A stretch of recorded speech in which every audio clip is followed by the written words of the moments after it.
I will always have to live with what happened to me, and it's going to be living with me side by side for the rest of my life. You know, for example, my mum, the first thing she said to me, she was like, oh, but you're fine now.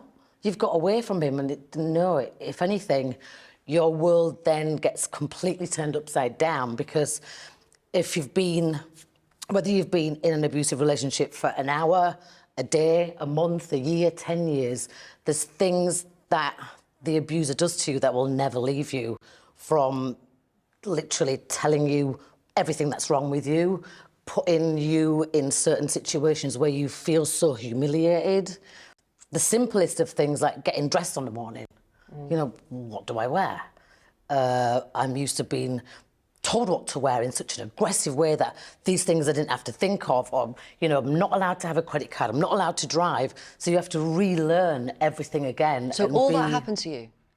Oh yeah, and way worse, way worse. I mean, like what? The levels of abuse don't just, especially if you stay with them for longer, they start isolating you, so you don't really have any friends, your phone gets monitored, your every move gets monitored, whether you're working or not. And then there's the constant threat of, if you leave me, I'm going to blackmail you, or I'm going to tell everybody how crazy you are. So... I mean, it's terrifying. Yeah, it is. And it's something that happens a lot, all the time, whether you're from a council estate or whether you're in the Houses of Parliament. It can happen to anyone. It doesn't discriminate against your age, race, how wealthy you are, how poor you are. Do you think your Spice Girl friends knew what was going on? Yeah, I think some of them did in dribs and drabs.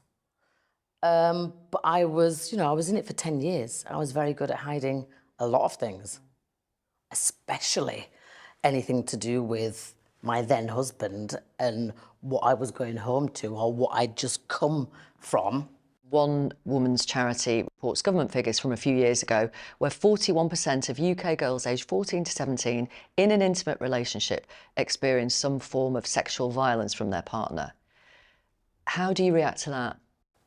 Well, I mean, it's an epidemic, and I'm glad we have got statistics out there where we can openly talk about this, because, you know, when I brought my book out, nobody wanted to talk about it. It was like a taboo topic.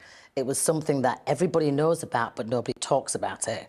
So it's not just happening to 20, 30-year-olds, it's happening to kids as soon as they start some kind of intimate relationship, and that will be where it's getting younger and younger now. And that's a sad state of affairs to think the statistics are that high. What are the gaps, do you think, in the way we offer domestic abuse services? Well, I mean, like, if I'm living here and I want to report it to the police, I don't know if I can trust the police. I don't know if they're going to take my allegations seriously. I don't know if they're going to walk into my house and make sure I sit with my partner and take my report, or they're even going to know the telltale signs. The education needs to be completely across the board. But that's interesting that you talk about not trusting the police. There have been some high-profile cases recently. If you were experiencing domestic abuse, would you call the police? I wouldn't, because I wouldn't know if they would take it seriously. I mean, they have to redo the whole entire system, just like the justice system, where you do have belief and you do have trust and you do feel safe reaching out to an authoritative figure. You know, just like if I'm going to report that I've been badly physically abused, if I'm going to go to the doctor, is the doctor really going to understand or be able to pinpoint that that's come from abuse?